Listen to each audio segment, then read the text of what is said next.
कुछ हमें बताएंगे पाकिस्तान के व्यूअर्स को क्या इस वक्त सिचुएशन है और आप क्या तस्वीर आपके सामने इस वक्त सामने है?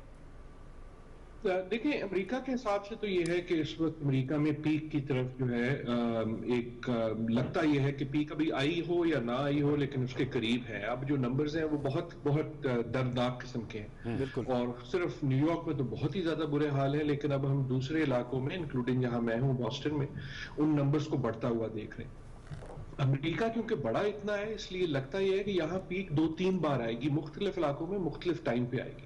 अगेन मेरे ख्याल में पाकिस्तान जैसे ममालिक के लिए सबक यह है कि हर जगह हमने ये देखा है कि शुरू में हल्का होता है, और अगर जब वो नंबर छोटे होते हैं, अगर हम उस वक्त ख्याल ना करें तो फिर जब नंबर बड़े होंगे तो बहुत बड़े होंगे। कि काम करने का या कोई अमल करने का वक्त सिर्फ वो है जब छोटे हों। और दूसरा मेरे ख्याल में जो हमने यहाँ से सीखा है या सीखना चाहिए वो ये है कि मसला ये नहीं है कि जिसको कोरोना हो जाए उसका हम क्या करते हैं। मसला ये है कि कोरोना ना होने दें। कि उससे पहले जब वो फैल रहा हो, असली वक्त जो है वो तब है। और मेरे ख्याल में उसका मतलब ये है कि पाकिस्तान में असली काम का वक्त आज है, आज से 2 हफ्ते बाद नहीं होगा। तो ये जो डॉक्टर आदिल साहब, पाकिस्तान में तो 2 हफ्ते की तौसीह की गई है और साथ में कहा गया कि कुछ शोबाजात को खोला जाए, ईज अप किया जाए, क्योंकि गुर्बत यहाँ बहुत ज्यादा है। लेकिन हमने देखा कि पिछले 24 घंटे में 17 अमवात हुई हैं और अब फिगर भी हमारी 6,919 हो गई है। किस तरह देखते हैं अमेरिकन एक्सपीरियंस को देखते हुए? स्मार्ट लॉकडाउन की कहते हैं अब जरूरत है पाकिस्तान में, और मिसालें दी जाती हैं कि डेनमार्क में भी तालीमी सरगर्मियां खुल गई हैं, इटली में भी कुछ लॉकडाउन में ईज आया है, जनूबी कोरिया में तो उन्होंने पार्लिमानी इलेक्शंस करा दिए हैं। क्या कहेंगे आप? देखिए, मेरे ख्याल में जो हमने सीखा है दुनिया भर से, और अमेरिका से पहले आप साउथ कोरिया से ये सीख चुके थे, डेनमार्क का आपने जिक्र किया आपने, लेकिन दूसरी तरफ नेगेटिव भी सीखा है। इटली से सीखा है, स्पेन से सीखा है, ब्रिटेन से सीखा है। मेरे ख्याल में, मुझे तो सही बात है, थोड़ा सा दुख ये होता है कि पाकिस्तान में बहस से छिड़ गई लॉकडाउन की। तो मेरे ख्याल में ये लफ्ज अच्छा नहीं था। दूसरा मसला ये नहीं है कि लॉकडाउन हो या ना हो, आप ना करें लॉकडाउन, मसला ये है कि लोग एहतियात कर रहे हैं या नहीं कर रहे। मुझे तशवीश ये है कि जब लॉकडाउन होता भी है सो कॉल्ड, तो लोग एहतियात नहीं करते। कि आप देखते हैं कि तब भी जो है वो लाइन में खड़े हैं, लेकिन एक दूसरे के बिल्कुल साथ साथ खड़े जी।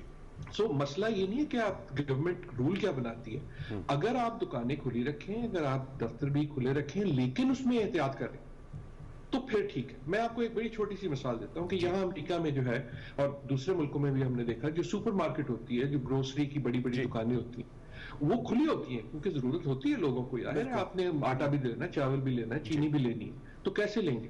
लेकिन रूल ये होता है कि बाहर एक बंदा बैठा है, वो कहता है यार इस एक वक्त में 10 से ज्यादा लोग दुकान के अंदर नहीं होंगे। ठीक। एक खानदान वाला अगर जाएगा तो सिर्फ एक बंदा जाएगा। ये नहीं है कि माँ भी जाएगी, बेटी भी जाएगी, बेटी की दोस्त भी जाएगी, उसका भाई भी जाएगा। लेकिन प्रोफेसर साहब, कटा क्लानिकली माजर, अब इस्लामाबाद में जो बड़ी दुकानें, आपका तो इस्लामाबाद और लाहौर में आना जाना होता है, वहां पर भी अब सर इसको बड़े सख्ती से इंश्योर किया जा रहा है कि अगर 4 लोग अंदर हैं तो 5वां नहीं जा सकता। और मेरे ख्याल में ये ही तरीका है। तरीका ये नहीं है कि पुलिस डंडा मारे। देखिए, पुलिस बेचारा आपको या मुझे मुर्गा बना लेगी, लेकिन वो कोरोना को तो मुर्गा नहीं बना सकती। कोरोना ने तो पूरी दुनिया को मुर्गा बनाया है। एहतियात on a lighter side, corona ने तो पूरी दुनिया को मुर्गा बना दिया। अब ये मुझे बताएं कि अमेरिका में भी हम बहस सुन रहे हैं, वहां पर भी कुछ इख्तलाफे राय, पाकिस्तान में भी जाहिर बात है जहां पर मुख्तलिफ अरा के लोग बसते और डेमोक्रेसी हो, वहां डिफरेंट डिसएग्रीमेंट्स भी आते हैं। ये बहस चल निकली है। सदर ट्रंप जो है, वैसे उन्होंने तो WHO की एड भी बंद कर दी जो अमेरिका $400 मिलियन पर ईयर देता है। उस पर क्या रिएक्शन आ रहा है इस वक्त? तो WHO के हाथ मजबूत करने की जरूरत है। और दूसरा, लॉकडाउन खत्म करना चाहिए या नहीं करना चाहिए, ये भी डेमोक्रेट्स और रिपब्लिकन्स पे बहस हो रही है। डॉक्टर आदिल नजब साहब। बिल्कुल जी, मेरे ख्याल में वो टोट पटोट की तरह, यहाँ का खंबा वैसे ही लंबा, यहाँ का ढोल वैसे ही गोल। सो दुनिया भर में बहसें वैसी हैं। ऐसा नहीं है कि हमारी बहस को बड़ी मुख्तलिफ है। अच्छा। तो वो भी मसाइल जो वहां हम सुनते हैं वो दूसरी दुनिया में भी सुनते हैं। लेकिन सवाल यह है कि उनसे उन बहस का हम फिर नतीजा क्या निकालते हैं। यहाँ भी बहुत से लोग हैं जो कहते हैं नहीं जी हम फैसला कर लेंगे, नहीं जी ये मुझे नहीं होगा, किसी और को होगा। राइट। अच्छा डॉक्टर साहब, यहाँ पे ये भी जानना चाहेंगे कि आपने बाकी सारी चीज़ें तो कह दिया कि सिमिलर है, लेकिन हालात जो हैं वो बहुत मुख्तलिफ हैं। तशवीशनाक जो है वो आदाद शुमार देखने और सुनने को मिल रहे हैं। अमेरिका से एक बड़ी मजबूत मईशत है, जदीद तरीन निज़ाम सेहत है और ज़्यादा विजिलेंट, एक्टिव और डिसिप्लिन नेशन है। इसके बावजूद भी क्या पाकिस्तान जैसी सूरत हाल है, लोग उन एहतियाती तदाबीर पर अमल पैरा नहीं हो रहे, या हुकूमत कहीं को कोताही दिखा रही है, कोई ऐसी स्ट्रेटजी डेवलप नहीं हो पा रही कि अब इतने दिन गुजर गए हैं, हफ्ते गुजर गए हैं कि जो शरह अमवात है इसमें बतदरीज इजाफा होता जा रहा है, इसको अब तक कम से कम कमी नहीं तो रुकना जरूर चाहिए था। क्या कहेंगे आप? सच्ची बात ये मेरे ख्याल में ये बढ़ेगी। देखें, इसका आपको हर जगह ग्राफ यही मिलता है। इस वक्त कोशिश ये नहीं होनी ये कम हो जाए एक दो दिन में, ऐसा नहीं होगा मेरे ख्याल में। कोशिश ये है कि जिस रफ्तार से ये बढ़े उस रफ्तार को कम कर। Exactly the point. आज जितने ऐड हुए हैं वो कल जितने ऐड हुए थे उससे कम। ठीक है, क्योंकि ये बढ़ेगा तो अनफॉर्चुनेटली पूरी दुनिया में हमने यही देखा। हुकूमत सिर्फ ये कर सकती है कि आपसे आपको मुझको उस किस्म का एक एनवायरनमेंट दे जिसमें हम एहतियात कर सकें। उसके बाद जो काम है वो आपका और मेरा है। ये बिल्कुल एक सच्ची सी बात है। लेकिन जो आपने बात की वो 100% सही है। फर्क जो है वो बहस में नहीं है अमेरिका और पाकिस्तान में, फर्क जो है वो वसाइल में है। फर्क ये है कि यहाँ जो गरीब भी है, यहाँ भी बहुत गरीब है, लेकिन जो गरीब भी है वो जो उसकी जब नौकरी जाती है तो वो नौकरी होती है जो जाती है और उसको अनएम्प्लॉयमेंट मिल जाती है। हमारा जो गरीब है वो जो दिहाड़ीदार है उसकी नौकरी नहीं जाती है, उसकी जिंदगी जाती है। सो ये मसाइल, हमारे मसाइल उस लिहाज से बढ़े। एक और बड़ा मसला है, अगर आप मुझे इजाजत दें, जिसका आपने जिक्र किया, मैं हाईलाइट करना चाहूंगा, वो है मेडिकल फैसिलिटीज का। यहाँ अमेरिका में भी क्राइसिस ये नहीं है कि कोरोना का इलाज करना सिर्फ मुश्किल है, इलाज तो लोग सेहतयाब भी हो जाते हैं, सच्ची बात। क्राइसिस ये है कि जब नंबर इतने बढ़ जाते हैं तो अमेरिका जैसे मुल्क में, इटली जैसे मुल्क में, यूरोप जैसे इलाके में अस्पताल कम पड़ जाते हैं।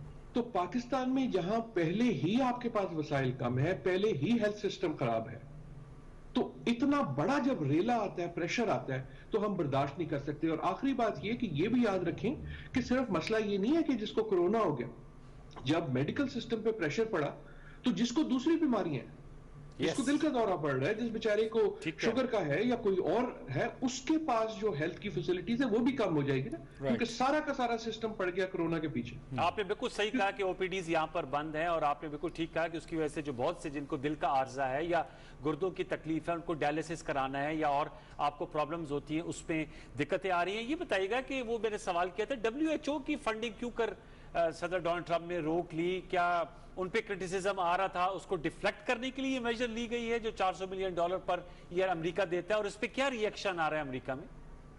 मेरे ख्याल में जी सदर ट्रंप जो है वो बहुत सी हमाकतें करते हैं, और उन हमाकतों में ये एक बहुत ही बड़ी हमाकत है जी, कि जिस वक्त दुनिया को WHO की जरूरत है, ऐसा नहीं है कि WHO बिल्कुल पाकबाज है और उसने कभी कोई गलती नहीं की, हर आलमी इदारा करता है, लेकिन इस वक्त आपको उसकी जरूरत है, और अपने वसाइल में वो जो कोशिश करता है वो कोशिश तो करता है, राइट। और इन वे डोनाल्ड ट्रंप को उससे फर्क नहीं पड़ेगा, फर्क तो हमारे जैसे ममालिक को पड़ेगा। लेकिन WHO की जरूरत खुसूसन जो है गरीब ममालिक को है।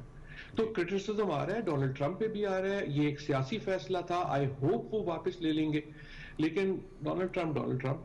अच्छा, ये मुझे बताइएगा डॉक्टर आदिल नजम साहब, G20 ममालिक ने एक फैसला किया है, वो गालिबन जरा अच्छा फैसला है कि जो 76 ममालिक हैं बशमुल पाकिस्तान, उनको उन्होंने जरा रिलीफ दी है डेट पे, जो इनिशियल जो उनकी जो असल जर कहते हैं और जो इंटरेस्ट है सूद पे, कि 1 से 8 माह तक फॉर 8 मंथ्स उनको नहीं देना पड़ेगा। आप समझते हैं ये एक अच्छा बेटर सेंस हैज प्रिवेल, क्योंकि यही फंडिंग करते हैं IMF और वर्ल्ड बैंक की, और 8 मंथ्स के लिए पाकिस्तान जैसे 76 ममालिक को रिलीफ मिलेगा। इससे वो कोविड-19 का जो तबाहकारियां हैं उससे निपटने में अपने हेल्थ की शोबों को पांव पे खड़ा कर सकेंगे डॉक्टर आदिल नजम साहब? मेरे ख्याल में अच्छा फैसला है, अच्छा डायरेक्शन है, but I am not sure कि इट इज इनफ। तो अगर आप ममालिक की लिस्ट देखें वो भी छोटी है, वो छोटे छोटे ममालिक हैं। देखें, ये जो मसला आएगा पाकिस्तान जैसे ममालिक के लिए भी आएगा, जो बड़े डेवलपिंग ममालिक है उनके लिए भी आएगा, और खाली छोटी सी रिलीफ देने से काम नहीं चलेगा। आई थिंक पाकिस्तान में, जैसे वजीर आजम साहब ने भी कहा और दूसरे ममालिक भी कह रहे हैं, आपको बड़ी सीरियस डेट रिलीफ चाहिए होगी। पहले तो ये कि आप कह दें कि जी आप 4 साल तक कर्जे वापस ना करें, ना आप उस पर इंटरेस्ट दें और ना वो वापस करें, ताकि हमें एक फिस्कल स्पेस मिल सके। राइट। मेरे ख्याल में ऐसे फैसले आएंगे। आप इस हफ्ते देखेंगे कि IMF की मीटिंग्स होंगी। मेरी उम्मीद ये है कि इससे बड़े फैसले आएंगे और आने पड़ेंगे, क्योंकि जो स्केल ऑफ तबाही है ग्लोबल इकोनॉमी पे, वो बर्दाश्त करना बड़ा मुश्किल होगा, और ना सिर्फ वो डेवलपिंग कंट्रीज के लिए मुश्किल होगा, वो अमीर मुल्कों के लिए भी मुश्किल होगा। डेफिनेटली। अच्छा, यही सवाल आपसे करना चाह रहा था डॉक्टर साहब। मजमूई तौर पर हर मुल्क ने जो कोरोना जैसे चैलेंज से नबरदाजमा होते हुए हमने देखा है कि उसका जो एक मजमूई माशी निज़ाम था उसको धचका लगा है। अमेरिका के हवाले से बिलखसूस आप बताइएगा, क्योंकि वहाँ पर आप मौजूद हैं, सूरत हाल को आप हर एंगल से जो है वो ऑब्जर्व कर रहे हैं, तो मजमूई तौर पर अमरीकी मईशत पर इसका क्या इफेक्ट आ रहा है? बहुत बड़ा आ रहा है, और माहिरीन इस वक्त ये कह रहे हैं कि अमरीकी मईशत की जो स्ट्रक्चर है वो ऐसा है कि उसको जो धस पड़ेगी, उसको जो धचका पड़ेगा, वो कहीं ज्यादा होगा दूसरे डेवलप्ड ममालिक से। मतलब यूरोप से ज्यादा होगा, चीन से ज्यादा होगा, क्योंकि इनकी स्ट्रक्चर ऑफ इकोनॉमी ऐसी है। तो इस वक्त जो है नेगेटिव ग्रोथ की बातें हो रही हैं, इस वक्त बहुत बड़े धचके की बातें हो रही हैं, और सवाल ये है कि क्योंकि अमेरिकन इकोनॉमी इतनी बड़ी है, ग्लोबल इकोनॉमी का हिस्सा, तो जब अमेरिका को छींक आती है तो पूरी दुनिया को जुकाम हो जाता है। ठीक है। तो उसका इम्पैक्ट जो है वो पूरी दुनिया पे पड़ेगा। अब इसके साथ जो जुड़ा हुआ सवाल है वो ये है कि चीन और ईस्ट एशिया की इकोनॉमी को क्या होगा।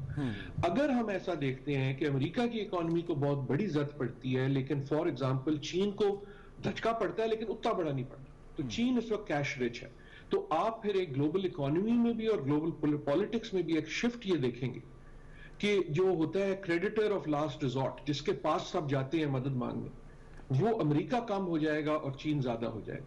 तो इसमें जो सियासत बनेगी, आलमी सियासत, जो जियो पोलिटिकल और जियो इकोनॉमिक सियासत बनेगी, वो चीन, अमेरिका और ये जो आलमी इदारे हैं, इन तीनों के माबैन बनेगी। सिर्फ अमेरिका को देखना जो है वो इनफ नहीं होगा, और यूरोप को भी मत भूलिए। देखिए यूरोप को इस वक्त अगर आप जो मुल्क जो हैं जिनको बहुत बड़ी नुकसान हो रहा है, उनमें कई यूरोपियन मुल्क हैं, लेकिन बहुत सारे ऐसे मुल्क भी हैं which have managed it very well, like Germany।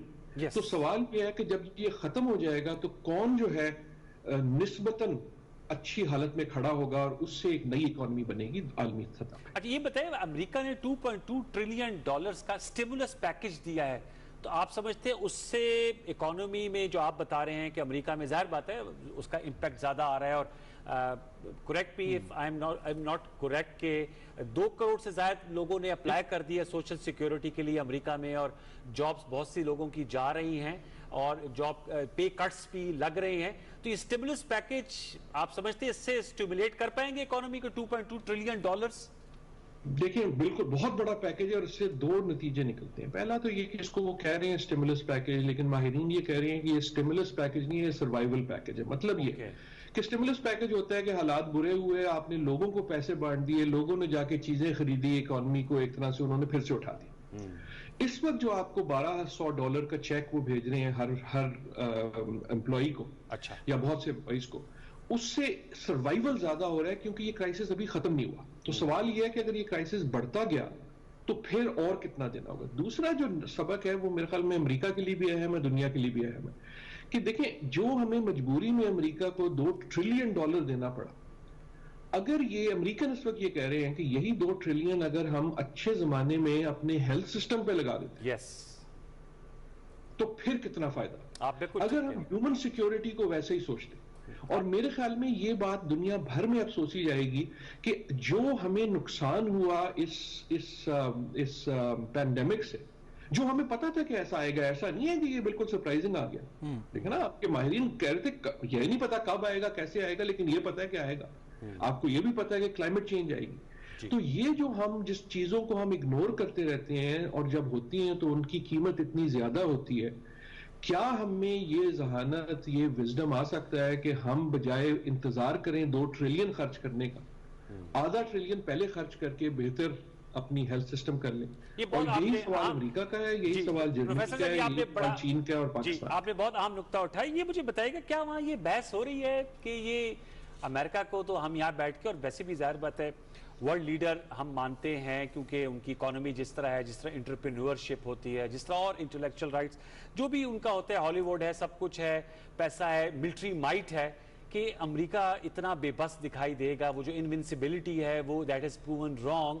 क्या डिबेट होती है लोग आपस पे? जाहिर बात है आप एकेडमिया से आपका ताल्लुक है, पढ़े लिखे लोगों में आप उठते बैठते, क्या उनके जहन में बात आती है कि लोगों तक, ताकि अमेरिका तो नाकाबिल तस्खीर है, लेकिन वायरस ने तो बिल्कुल घुटने टिकवा दिए? जैसे आपने कहा, मुर्गा बना दिया, दुनिया भर को मुर्गा बना दिया, दुनिया की सबसे बड़ी ताकत को मुर्गा बना दिया। हमें ये सिखा दिया कि हमारे पास एक दूसरे से लड़ने के वसाइल तो बेइंतहा है, लेकिन एक वायरस से लड़ने का हमारे पास वसीला नहीं है। और अमेरिका में बहस इस वक्त ये हो रही है कि क्या ये वजह बनेगी उसकी सुपर पावर की स्टेटस से नीचे आने की। अच्छा। कि दुनिया में इस वक्त कोई ऐसा नहीं है कि जंगी तौर पे उसके सामने खड़ा कर सके, लेकिन अगर जैसे हमने पहले बात की कि इकोनॉमी इस तरह होती है कि अमेरिका की इकोनॉमी को ज्यादा जद पड़ती है, फॉर एग्जांपल लेट से चीन। अच्छा डॉक्टर साहब, मुख्तरन ये बताइएगा कि ऑलरेडी आप जो कि बता तो चुके हैं कि सुपर पावर का जो स्टेटस है वो फॉल कर सकता है, लेकिन इंटरनेशनल लेवल पर और मुख्तलिफ आलमी मालियाती इदारों में जो अमेरिका का किरदार है माशी निज़ाम चलाने के हवाले से, उसका जो असर रसूख है, आपके ख्याल में मुस्तकबिल करीब में वो महदूद होता हुआ दिखाई दे रहा है सूरत हाल के तनाजुर में? हो सकता है, नजर तो कुछ नहीं आता, लेकिन और हो सकता है। और इसमें जो लोग समझते हैं कि अमेरिका की बहुत बड़ी पावर है, उसको उनको ज्यादा खुश नहीं होना चाहिए। लेकिन जब आप कहते हैं ना कि आईएमएफ से पैकेज लिया या वर्ल्ड बैंक से पैकेज लिया, तो उसका मतलब क्या होता है? उसका मतलब ये होता है कि हम गए आईएमएफ के पास, आईएमएफ ने कहा अमेरिका खो, क्योंकि सबसे बड़ा फंडर वो है, राइट? आईएमएफ के भी पैसे कहीं से आते हैं ना। अब अगर आप एक देखें, एक ऐसा मुल्क जिसमें डोनाल्ड ट्रंप जैसे सदर हैं जिनको मल्टीलैटरल नहीं पसंद, जो डब्ल्यूएचओ को भी पैसे कम कर रहे हैं, और अमेरिका की अपनी इकोनॉमी बहुत ज्यादा कॉन्ट्रैक्ट हो, तो उसकी जो एबिलिटी है आईएमएफ वगैरह को फंड करने की, या उसकी जो विलिंगनेस है, वो भी कम हो जाएगी। तो फिर या तो इन इदारों को दूसरी तरफ देखना होगा, यूरोप की तरफ देखना होगा, चीन की तरफ देखना होगा, या उनकी अपनी एबिलिटी महदूद हो जाएगी। डॉक्टर साहब, एक ऑन अ पर्सनल नोट आपसे सवाल पूछूंगा। माशाल्लाह हशाश बशाश आप लग रहे हैं, कोई खौफ तो नहीं तारी आपको? हमें भी काफी ऐसे डर लगता है जब हम जॉब के लिए आते हैं। कोई चेहरे से तो लग रहे हैं आप, you are quite confident. Fear तो नहीं है? क्योंकि अमेरिका में तो काफी तेज फैल रहा है, पाकिस्तान में भी फैल रहा है, क्या स्टेट? बिल्कुल फैल रहा है जी। खौफ से कुछ होता नहीं है ना, खौफ का फायदा कोई नहीं होता, डर जाने से का फायदा कोई नहीं होता, एहतियात का फायदा होता है। एहतियात ये है कि मेरे 6 फुट पे ना इधर कोई है ना 6 फुट पे उधर कोई है, और आपसे मैं बात करूंगा जूम। चलिए इसी एहतियात पर डॉक्टर साहब आप अमल पैरा रहिएगा। बहुत